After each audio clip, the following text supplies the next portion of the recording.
My dad was black. I was made from black. They can't change my black. My roots is black. My culture's black. My life is black. BrokeMan podcast, back at it again. Today I have with me DeAir. Good afternoon. How you doing, man? Good afternoon. Yeah, we're going to kick it off today with a little bit of gratitude. And I am grateful for people that stand on their word and their commitments. Likewise. I feel like a man who don't stand on his word, bro. He really ain't a man. You got to follow through. Now, with a couple of things today, we are going to speak about firsthand experience and prison reform, and someone that is very passionate about prison reform. DeAir. So, yeah, man. I went to prison at a young age, 19, 20. 1920, bro. And, you know, I was charged of some very serious crimes, bro, where they were trying to put me in prison 50 years, 40 years, you know. And by the grace of God, I was able to only receive a sentence of 12 years. But within that 12 years, bro, it was like a huge transformation. What you mean? Are you able to explain like year by year and what you saw within yourself, and then what year actually like sparked that change? Okay, so for me, when I first went to prison, I was very angry and bitter. Like, it wasn't my fault. I shouldn't be here. And I took my anger out on myself, other individuals that was in there. So I found myself in segregation a lot, fighting, snapping out. And when you're in segregation, you wake up by yourself every day, 23 hours. What is segregation? It's when you segregated from general population and you in this room where you can touch both sides of the wall like this, 23 hours a day. You only leave that room to take a 5-10 minute shower. How long were you in there? The longest I've ever been in segregation was like 290 days. All right, so with that, what else do they call it? Solitary confinement? Yeah. The whole solitary confinement. I had a few friends that were locked up and spoke about that. How did you keep your mind intact? It sounds crazy, but you don't. Like, you talk to yourself. You do push-ups. You read. And this, man, the utter loneliness eats you up. Where to the point where you literally start talking to yourself so you don't feel so alone. Like, you crave for mail. Any piece of mail that comes to you, any type of correspondence, you hold that dearly because it's the only person who's talking to you, bro. Make sure that mic fits in your way. It's deep. It gets deep, bro. Like, the mental effect it has on you is tough, bro. You are a very solid person that I've met and carries himself very well. How did you make that transition? When did that start?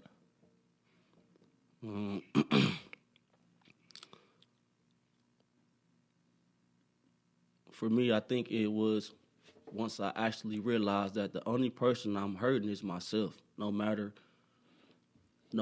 if I hurt someone else's feelings or if I was to get into a fight with somebody or an argument, whatever the case may be, ultimately, I learned that it was not making me feel any better, and I had to start figuring out what would.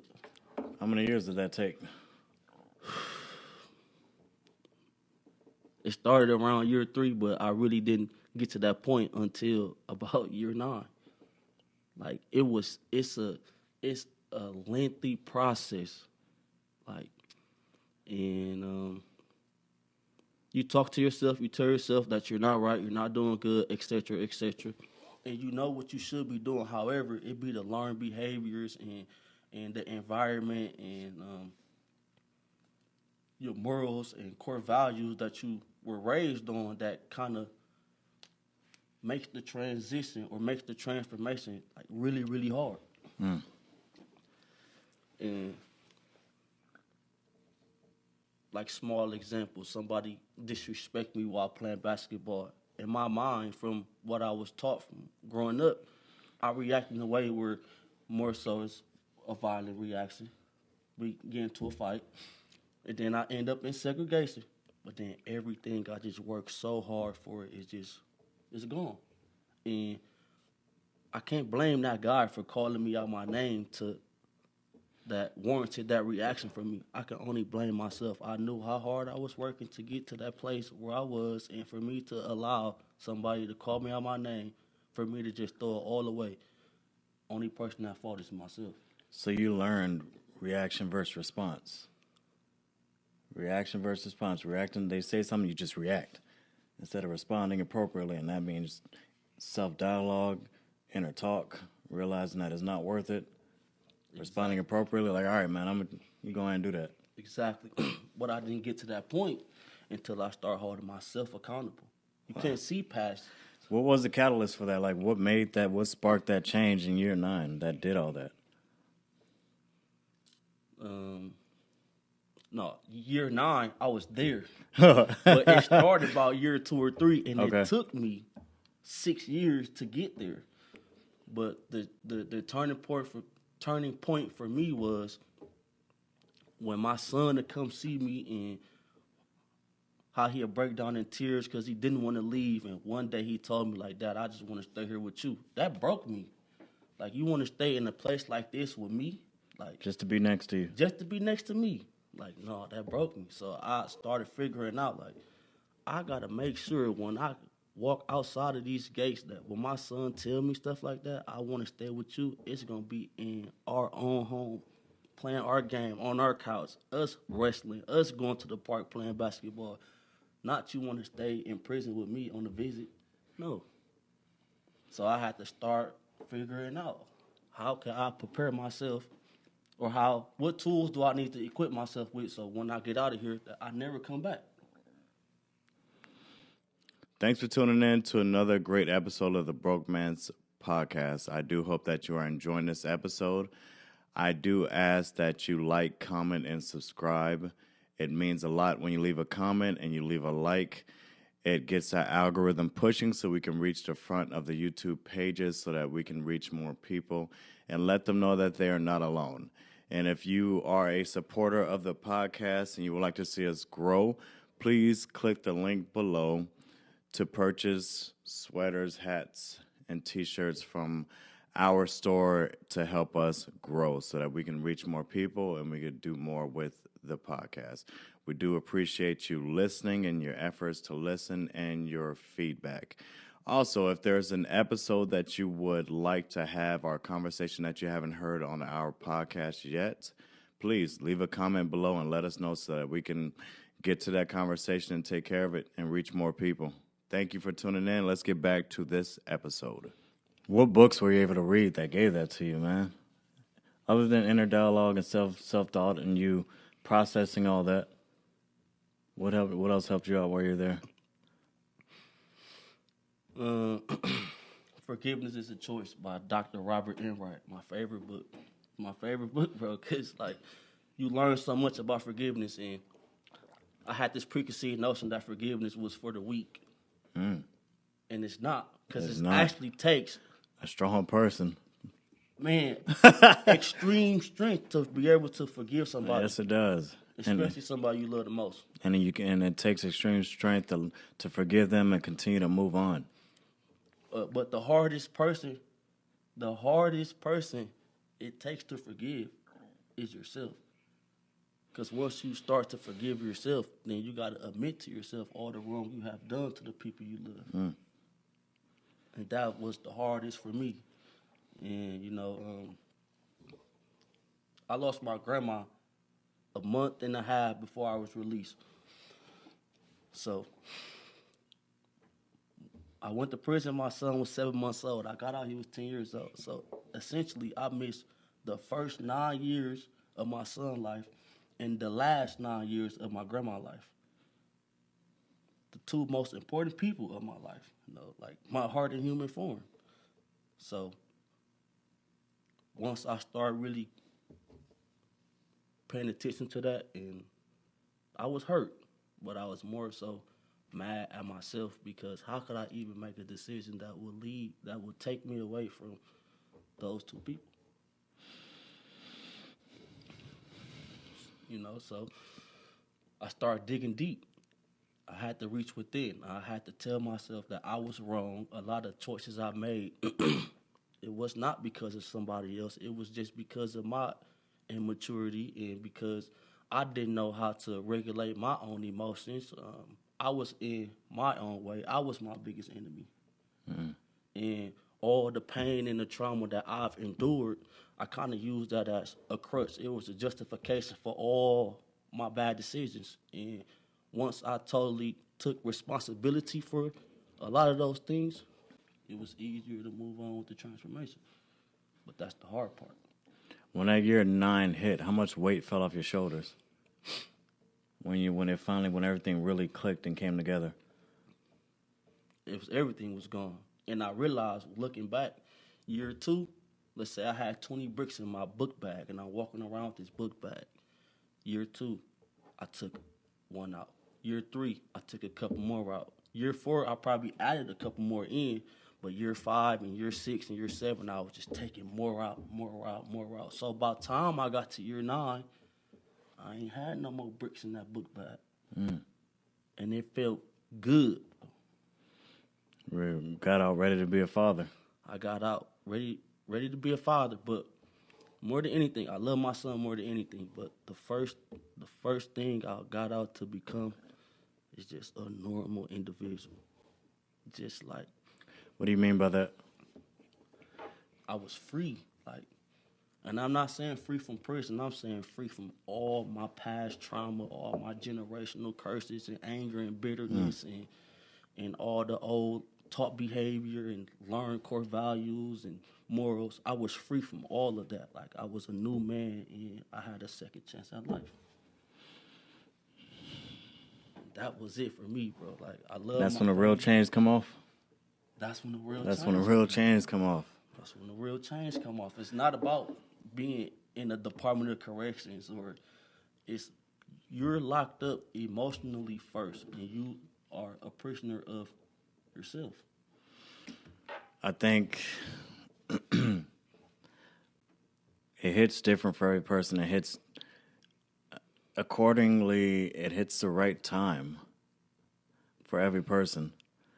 I remember being young and saying no and standing on it. I didn't know how powerful no was until my 30s, but as a young as an almost adult adolescence, telling a couple people that I knew no when they wanted to go do something.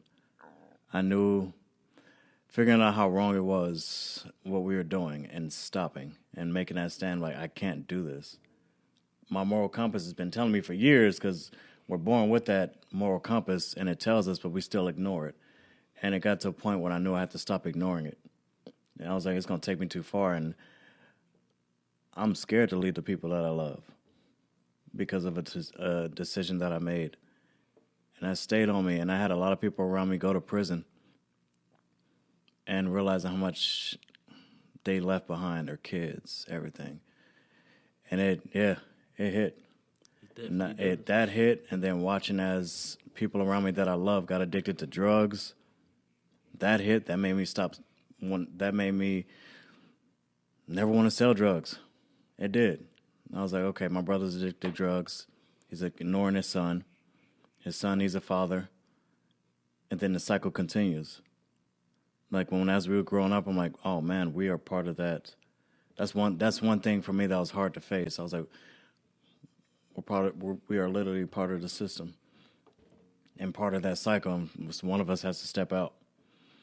And watching him sell drugs, watching him get locked up, watching his son lose certain values as a boy because his dad isn't there, and a lot of strengths that weren't built, and trying to make up that time and trying to be that dad in his life, it was a lot. And it's a lot. I mean, we hurt our own people.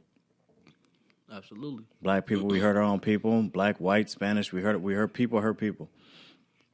And I was like, if I'm going to be giving out drugs in the same place where I'm living in and hurting the same people around me, and it's a lot, man. Absolutely. And seeing my brother feeling, always, and then feeling like it's your fault too when you see one of your people go to prison, especially if it's a brother or somebody you're close to, and you feel like you could have done more. Especially with like my little brother and whatnot. My older brother was the same way, but my little brother especially when I went off to college and watching him get in trouble, that hurt like a ton of bricks. It was one of those things is why I dropped. Another reason I dropped out of college. I couldn't stand. I didn't know how to stand. I didn't have a father to teach me how to stand when it's tough. And so when that happened, I felt like it was my fault and I need to go back home. And then I realized it took me a while to gain the tool of we are our own individuals. We have a choice and we have a responsibility to either listen or don't listen. There was a time where I was like, I have to stop trying to help. Because it hurts. If that person is not willing to help themselves, actually step out and do something. But that took years. Mm-hmm. That took years to me just wash my hands in a way like you come back and you're actually ready. We could do that. And not to kind of get off subject, but it pertains to the topic. I feel like us as a culture, every culture got its own, abnormal behaviors and morals and etc. However, talking about the culture of black people in America, where I come from, I don't think we really understand the ripple effects, such as like, although you're able to make decisions that mitigate you from going to prison, you went to college. Now, your brothers, the decision they're making, the lifestyle they're living, they probably felt like the consequence would be only for them. Yep. Without really realizing that everybody suffer from you being gone. So incarceration is a disease. Incarceration affects every person in that immediate family. And you take that person, there's another person, there's a wife, there's a husband, there's kids, there's grandma, there's grandparents, there's aunts, there's brothers, there's sisters. Exactly, bro. So now digging deeper to that aspect, think about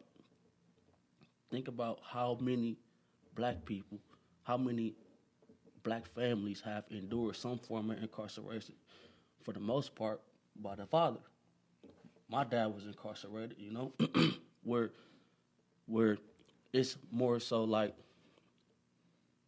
not encouraged, but complimented. You do whatever you did wrong. You go to prison. You don't snitch, and you get out with the utmost respect, the utmost love.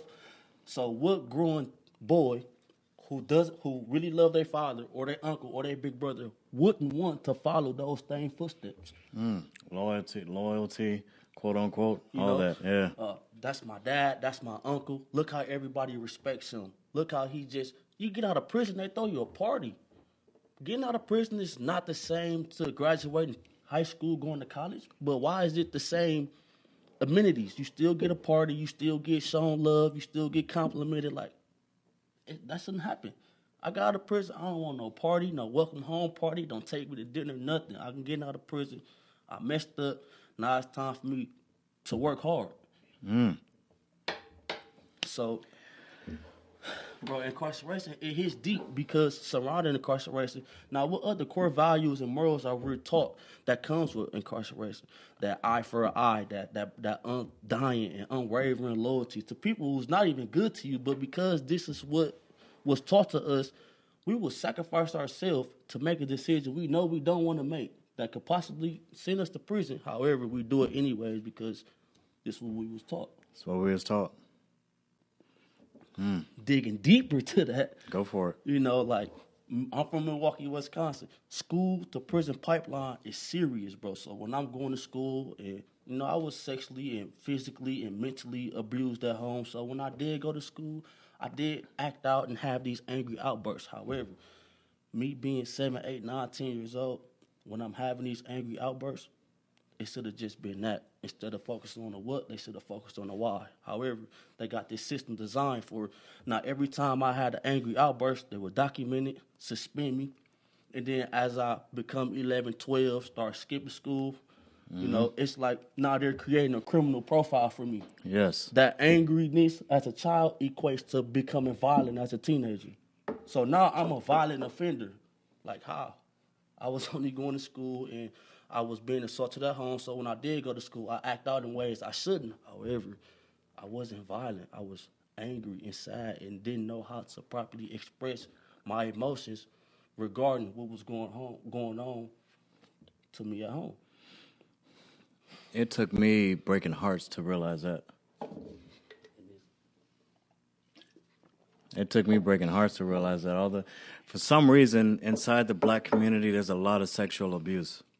That you better not tell nobody else what's going on in his home. Nope. So essentially, bro, we're being raised to protect child molesters and rapists and continuing to just suffer in silence. That's what we're being taught. That's where the no snitching come from. Like, seriously? So it's still being taught to protect the ones and love the ones who's hurting us to the core? No, bro. So once I start understanding my generational mishaps and the system as an entirety, that's when I really start to reach within again. Because it's like the new Jim Crow mass incarceration is just it's just laws and practices put in place it's the continuation of authority, bro, in and outside of incarceration. Like, it's bad, bro. So for the people that don't understand it, A lot don't understand why we walk around. And this is one of the things I spoke about a while ago, the angry black man face. I didn't hurt a lot of people with it. It's real. And it's not only a face, it's a demeanor, demon demeanor. It's real. Walking around traumatized, paranoid, all of it bundled up in one. I remember trauma being so strong that it sat there and it just played over my mind over and over again. Growing up in the system, my brothers growing up in the system, people in prison, brothers in prisons, brothers in gangs, getting beat, like everything. Everything. You have trauma people that hurt people. Yeah. Your traumatized parents going to traumatize you if they're not woke. Black church, maybe y'all rise. Black fist to the tall sky. As I was All I need is black power, black money, black freedom, black Bible, black Jesus. What else? As I was saying, every relationship is interconnected inherently, bro. Every relationship. So, like, my grandma wasn't that good of a parent to my mom. So, however my grandma made my mom feel, although my mom didn't do the same exact things my grandma did, my mom still made me feel the same way she felt growing up. And it's just subconsciously we do that to each other, especially if we not heal from it, if we feel like severing ties or just moving on is the healer of everything. It's not, and ultimately you end up passing the hurt on. So once we develop the ability to be able to see through that, then we get better. So, like, with my son, I made a choice to send me to prison, and I left him for 10 years of his life. So he was neglected, abandoned. He probably seen his friends and their dads and, you know, some type of jealousy or low self-esteem, whatever, which was the same way my mom made me feel. However, I had to go to my mom and say, you know what, Mom, I forgive you. I want you to forgive me because me and you have to be on good terms and we have to be as one for me to be a great father to my son. So I don't inadvertently pass those things down to him. So I got to heal me and my mom relationship to be able to heal me and my son relationship. I think that was the hardest thing for me before my mom died. We didn't heal our relationship. And so I commend you for that. That's something that needs to be done. We didn't heal our relationship. There was too much. And I realized I love my mom for where she was at. I realized where things were going to end up and how they were going to be, but her life was too far gone for me to try or even get understanding. It was the same thing over and over again. I'm like, 30 some years later, like you haven't changed a bit. You haven't grown at all. Doing the same things over and over again. Asking me for money, and not money to help with bills, money to go gamble and things like that. And I had to step away because you were hurting me more than helping. And it's one of those things. It's one of those things that it hurt because I didn't expect her death. And when it came, and when people talk, I'm like, hey, whatever you can do, just amend the relationship with your parents. However it is, love them where they're at, and leave it at that. Yeah. I loved her where she was at. Yeah. I did, but of course I wanted more because it wasn't her fault. Her fault, but not her fault for what the system and growing up in the 80s and 70s did to her. The crack era, It was bad for my people, bro. Yes. My grandmas, my great aunts, even my mom, bro. Like, it was bad. Crack did a lot. It did a lot. And, I think for the most part, when we ruin our parents, we ruin them on a pedestal. We feel like because they're our parents, what they should be doing and how they should do it. But, like, my mom isn't the greatest, and she still is not who I feel she should be for me.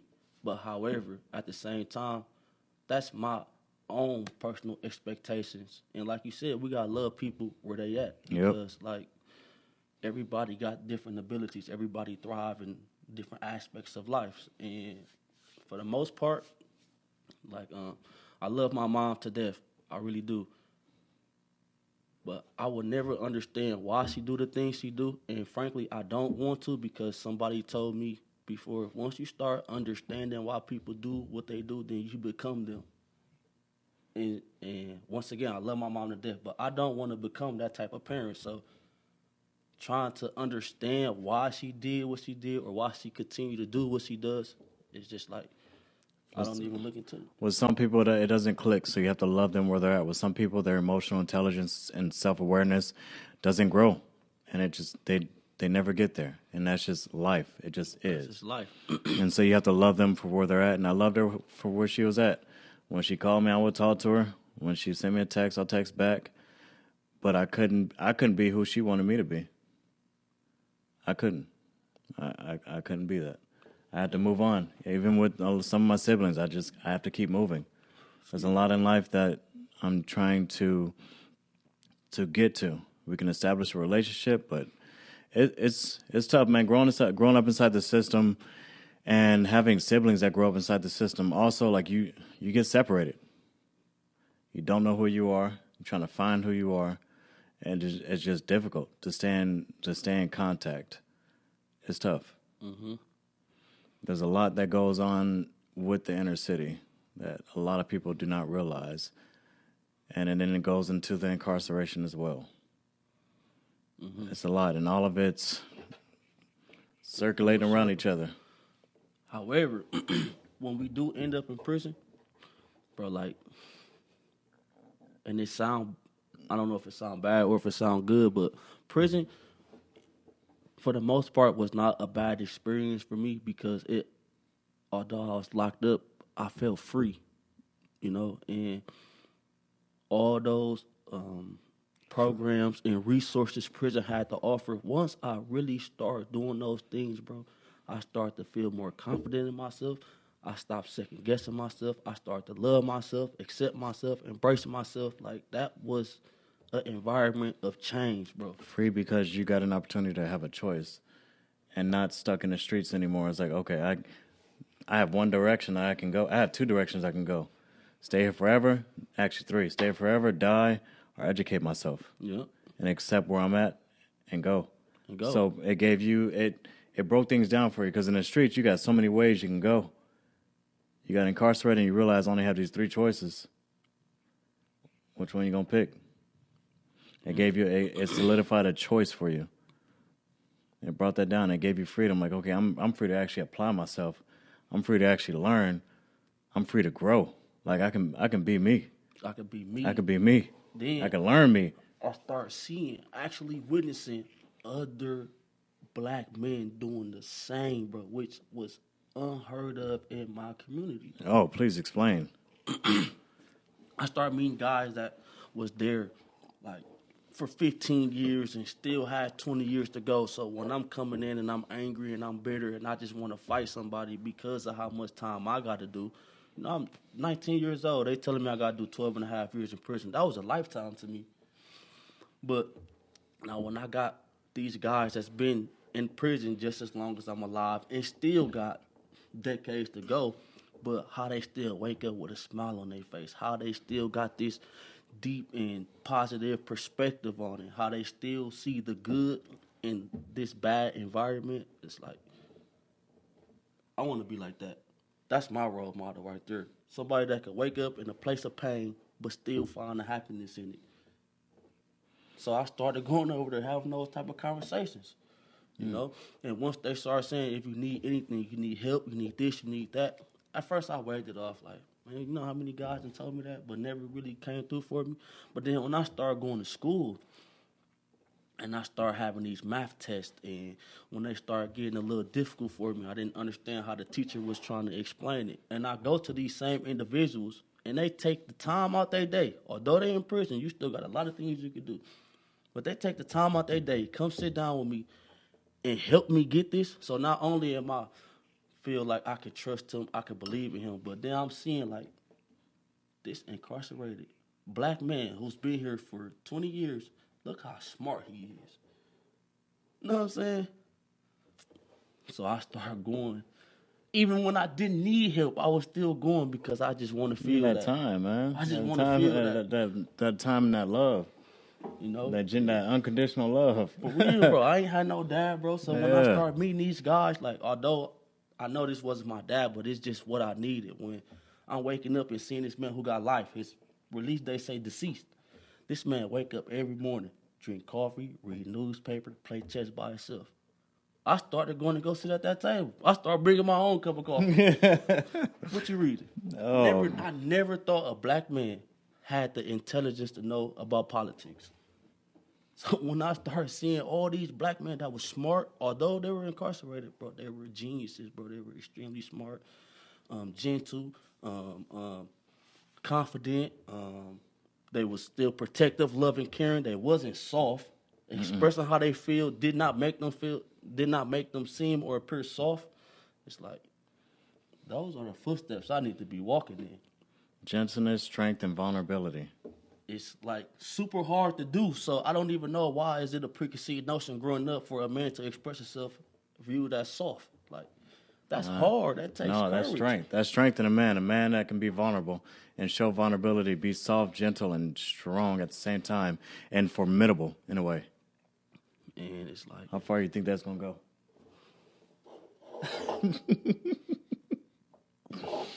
Man, get him. Done. you know, it's So why do you think prison reform is needed? because it shouldn't be about consequence. It is a consequence, but it should be highlighted on rehabilitation. People that commit crimes, they really commit crimes for three reasons. It's either while they were on drugs, the motivation of committing that crime was for drugs, or is 9 times out of 10, but an emotional response. What do you mean by that? Me Like and you you explained earlier? Me and you in the streets, in the real world or something, and we have a argument. Emotional outbursts. You spoke about that earlier. Things like that? Things like that. But as an adult, what do emotional outbursts look like? Death, murder. So an emotion you feel for 30 seconds. Not knowing, not being emotionally intelligent enough to recognize that this is just a feeling and it's not real, it's not wrong or right, it just is. Let me take the time to breathe and to solve it. Man, that. Because Not learning that and that reaction gets you life in prison. Get you life in prison. A feeling an emotion you felt for 30 seconds. That you were never taught. Cost you 30, 40 years of your life. That you're never taught. And that hits deep too, Gary, because like men have these emotional response, these emotional outbursts because most of us are raised by our moms, single moms, bro, and that's what we see. I talk about that a lot. So Man. it's like we attach to that. We adopt those emotions those and women tendencies. Yeah, bro. we do. When raised by single mothers, that's why you see a lot of in our line of work with a lot of the youth. Not going to mention where we work at, but a lot of the youth that we work with are raised by single mothers, and you can see what happens when they are raised by single mothers and they adopt those traits. Mm-hmm. You adopt those traits, and you can also see, which I've seen a lot too, of women who recognize that and raise their sons for the youth we were just talking about, and how they carry themselves. Yep, they tried their best to raise a man. They tried their best instead of just being a woman all the time. Yep. And much respect to the women too, bro. They endure a lot, especially raising us knuckleheads. We True. put a lot. Yeah, on we them. do. Yeah. I You're put right. a lot on my mom, bro. Like, oh man, where Gary at? Out with your car somewhere? for real, bro. Like, oh man, I just had to call off for work because my son had this bad day at school. So, like an hour before my shift started, I'm getting these calls where it was necessary. It was a must. I had to take off work to go get him from school. So what if my job would have been, no, you can't take off of work, and if you don't come in, we gotta let you go. And I thought about how many times I put my mom through the same thing. Mm-hmm. So essentially, I probably cost my mom a few jobs. History repeats itself, man. But back to what you're saying, these emotional outbursts, even with youth and people and kids that are raised by two parents, if you don't equip your children with knowledge of emotional awareness and a knowledge of their own emotions, things like that can happen, those emotional outbursts. But speaking specifically in situations like ours and being raised by single mothers and adopting those traits and taking on those emotions and having those outbursts and whatnot, and know it's a lot. And those outbursts, I even know sometimes when I get emotional, I'm like, I have to tell myself, Gary, it's not real. Mm-hmm. Before you react to it, have a seat. It's not real. And I tell myself to this day, it's not real. It's not real. And by the time I get done a few minutes later, logic kicks in. I'm like, yeah, it's not real because I was terribly wrong. Mm-hmm. And those emotions make you feel right, and it revs you up and everything. It revs you up because those emotions is bringing in a variety of different other things, bro, such as self-imposing fear and self-defeating fear. So whatever emotion you're feeling at the time, you either got a self-imposing fear or self-defeating fear that's already in your mind. Yep. So along with your thoughts and your emotions, it's just going to produce a physical reaction. It is. And if you're not equipped with the tools to handle that, it's a successful failure. Yes, it is. It's an emotional outburst.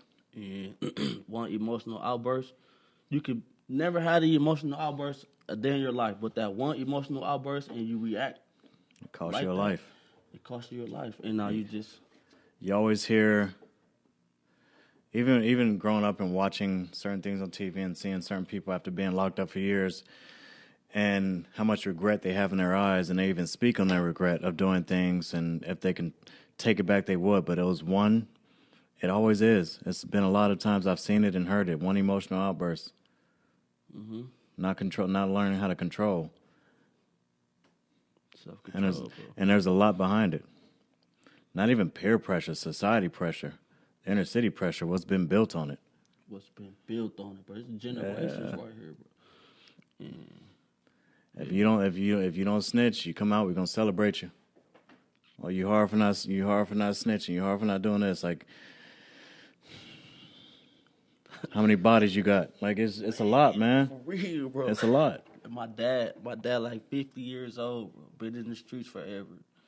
Been to prison a few times, and his way of helping me once I got out of prison was essentially to put me in a position where I would go right back to prison. It wasn't, I'm going to help you get a house, I'm going to help you get a job, I'll help you get a car. None of that. It was, this what I could do for you. You don't owe me nothing, go ahead. So, like Pops. Man. But that's what he know. He lacked the intelligence of what a father is. That's what he know. Mm-hmm. You know, I'm never telling my son nothing like that, man. We're all about reputation, what people think of us. how tough people think we are. In the inner city, we're all about that. Names, colors, like it's all the stuff that really don't matter, but we lack the knowledge. We lack the knowledge, bro. We lack the knowledge. Like, you know, I never seen outside of Milwaukee until I went to prison. And I started getting sent to different prisons. I didn't even know about no Stanley, Wisconsin, no Chippewa, Wisconsin. I knew Milwaukee, Racine, Kenosha, Chicago. Like, and that's sad, bro. Mm-hmm. That's sad, but it's the ugly truth. It is. And it's like, I just view prison as like my second chance at life, bro. A blessing in disguise, because it opened my eyes and it opened my mind, bro. And, you know, I really had to cut my family off. I love them, but, you know, they still in the same environment that contribute to who I was before prison. And you got to keep moving. You got to keep moving. When you level up and start vibrating on a different frequency, you have to keep moving. You got love for them and everything. They'll call me. I say hello for a little bit, but I have to keep moving. I do. That's the reason why some of my siblings, like, we barely talk because of those factors. And I'm okay with it because of where life is right now. Because it's good. It's good. It's good. I tell a lot of those youth, hey, life is beautiful. As beautiful as you want to make it. It's good. But you have a choice. As beautiful as you want to make it, you have a choice. And it's not about the family you come from. It's about the family you create. And that's not just having a wife or kids, but I consider you family, bro. You a nice, a well-respected, you my role model. I can vent to you. I feel safe. I trust you. All those things. You're family now. So it's like, I'm not missing out on anything, bro. And that's what we consider locked in. That's different. I'm not missing out on anything. Nah. And it's nice to find that. No, for real. That type of companionship with other people, it's nice to find that. And I consider the same. I'm the same way. I consider your family same thing. For real. Same thing, because you know it when you see it, and the effort and the conversations that they bring, and how they carry themselves. Like growing up, law enforcement strictly prohibited. You don't even talk to the law enforcement. You don't even give them a chance to show you what type of person I is. They're people. You know, I hated law enforcement. They're people. Honestly. Me too.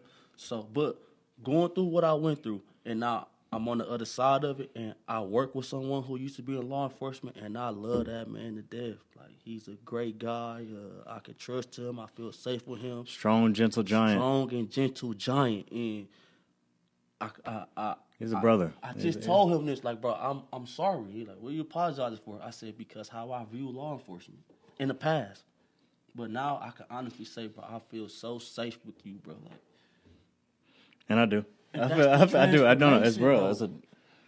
That's the deep rooted transformation just right there, bro.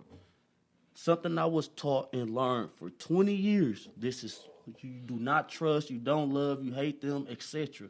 Now I'm on the other side of that, and it's like forget that, and I can attest to that too. We forget that officers are people, and growing up, yeah, we get taught all that, but at the same time, we get shown that by officers too. We have a lot of officers. When I say that they're people, all people aren't good, all people aren't bad. It's just they are, and you have some people that become officers, happen to become officers. All people aren't good who you work with. All people aren't bad who you work with. They're people. They have emotions. They are people. They people. Some of them carry themselves different. Some of them don't. Anywhere you work at, some people are racist, some people aren't. Some people are prejudiced, some people aren't. They're people. Officers are people. And I had the same feelings growing up. And I knew better, too. I was like, man, my moral compass was strong. It was strong. But we ignore it. But I ignored it. It was strong. I knew that already, man. And then at the same time, if my friend would say, F the police next to the police, guess what I'm doing? F the police. That's that unwavering reputation, yeah. Unwavering loyalty. Yeah, unwavering loyalty, no matter how. But as I was growing up, I remember dating somebody whose uncle was a cop. I mean, when I tell you that was one of the coolest, genuine dudes I've ever met. For real, bro. Man, every time I'm around him, like, he don't mind taking me out to eat. He never know anything. I was just a person. A person. No matter what color or anything. He's like, oh, what's up, man? How we doing? Yeah, he's like, no, you want some coffee? I'm cooking it right now. Like, for real. Everything. And that's nice. And it's just a genuine person. And we forget that they're people. They have families. They have feelings. Like, it's real, man. It's real. But there were so many things done to me by police officers that it kind of gave me a right to have that too, but it was vice versa. There were so many things done by our people that gave them the right. It's back and forth. And I was like, I'm tired of this. Well, I got a question for you. Go for it. Was the things that was done to you by a cop warranted from your actions? No, it was warranted from friends' actions. And then it was warranted from how I carried myself. Did I carry myself like the crooks they were looking for? It was plenty of situations that happened. One in particular, I dressed just like the people they were looking for, hair just like the people they were looking for, and I just so happened to fit the profile. And in my head, there was a devil and an angel. I was like, okay, I fit the profile. It's all right. You got to do what you got to do. Other side of me was like, F that. Mm-hmm. And it was another one. It was plenty, but the last one I'll share, being at McDonald's, I remember eating. And I was with a friend of mine and his friend. Didn't know his friend. But his friend had a brother that was in a heavy gang. And when I say they're people, they just pulled us over to mess with us. Not even pull us over. We're eating at McDonald's, chilling. And they tell us to get on the ground. Just to mess with us. Because they're people. They have envy. They have hatred. They have anger. They can be petty. They could be malicious, just like any other person. Joe from down the street. And so I had to learn how to separate all those things. And realize that people, positions of power, people you work with in the office or at work, that power goes to their head. It's people. It's just things we do. It's human nature. You put a badge on human nature. And they can have the power to do that. They have a choice. I agree. I agree. However, like when I first got out of prison and I went back to visit my old friends and we got pulled over one time. And I'm like, we ain't even do nothing. What we get pulled over for? You know, I had the same thoughts. But I'm the type of person I always gotta look at my rear view, and I go back to those situations and I'm like, you know what? We wasn't doing nothing. However, I was still at fault. I shouldn't be in this car that's predominantly a drug dealer's car. I shouldn't be in this area. I shouldn't be the fourth black guy in this car with tinted windows. You know, I shouldn't be dressed like this. And it's all those things that contribute to why we got pulled over and why we got messed with. That's why I was okay with it. It's not right. It's wrong. However, I still got to hold myself accountable for the things I could have done to mitigate that. So I don't even go down there, and I'm not even finna be in no car with 4 people. We're not driving no drug dealer car. You know how they play. Yeah. But that's how I saw it. I did. I was like, okay. And I came to terms with, okay, I look like somebody you're looking for. Cool. That's just that, bro. And I was like, it just is what it is. And we have to keep moving. And I can't look at life and look at people that way. I can't. There's a lot of opportunities I'm going to miss out on. There's a lot of beauty in life I'm going to miss out on. A lot of my friends are from different cultures and different races, different backgrounds, and I love them. And they're good people. So I'm not gonna. I don't judge. I don't say white people are like this, black people are like this, Spanish people. Things just are. They got to be that way. Yeah, and you know, it's like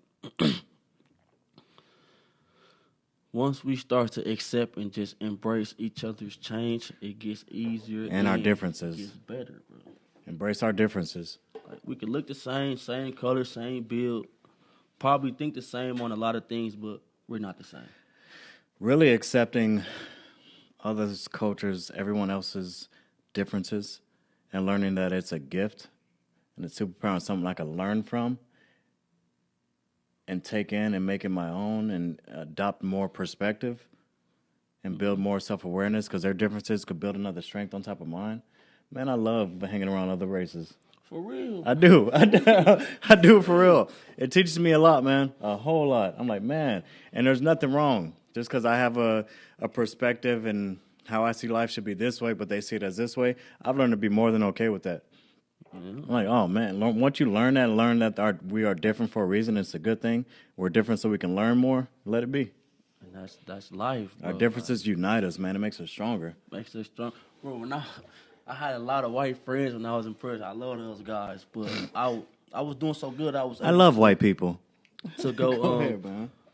To go work. So I would leave the prison and go work 12, 14, 16 hours a day. I had some type of freedom, but I had to go work on a farm. Oh, for real? I had to go work on the farm. I Oh, had to man. shovel shit. I mean, but like, bro, that was such a learning experience, and I was so It was a good time, wasn't it? happy, bro, and peace. Yeah, Yeah, I it was was a shoveling good the time. cow poop, but it was one time, bro, this guy, Jake, he was teaching me how to take a calf out of a cow that's delivering. Mm-hmm. And he like, put this thing on, bro. I put this whole little glove on. Stick your hand in there, bro. Stick your hand in there. Feel it. Grab a cow leg, and I'm pulling. Yeah. But it's just those things, Yes. bro, like, I never experienced or had that type of exposure before prison. And it was love, man. And it was love. It was love. So now I think about, man, I want to go on the farm. I want to go horseback riding. Yep, I want to go camping, I want to go hiking, all that, bro. All of that, man. Because I want to transfer those skills down to my son. And then he possibly transfer those skills down Once to you his adopt, kids. man, I tell you, we can learn so much and grow so much as a human race if we embrace our differences. We embrace our differences. Yes, man. And our different cultures, because we can pinpoint and build off each other. Yes, And then absolutely. It'll be a safer environment for our kids. It is, man. Every little thing that we do, even with my friends now, and they bring it over. It even went to a point, one of my friends asked me, he was like, how'd you cook your chicken that way, man? And I told him, he's like, bro, I'm cooking my chicken like this every time. And the things I learned from him and his family, I'm like, bro, how do you do this? For real. Can you show me how to build this real quick? Can you show me? Yeah, can you show me how to use these tools that you have? And they do. And we, man, love them. Love them, bro. for real. And I put in effort to those friendships, man, because I need them. I need them. It helps me out in life. I'm so much better. Life is beautiful. Life is beautiful as you make it. No matter what comes along or what's happening in life, you deal with those things as they come along, and you keep moving. Keep moving. That's that You got to resilience. keep growing. You got to keep moving. Resilient. But we are going to be back. Dear, anything you want to say before we get off here? Appreciate you for having me, man. Yeah. Appreciate all the listeners and the viewers.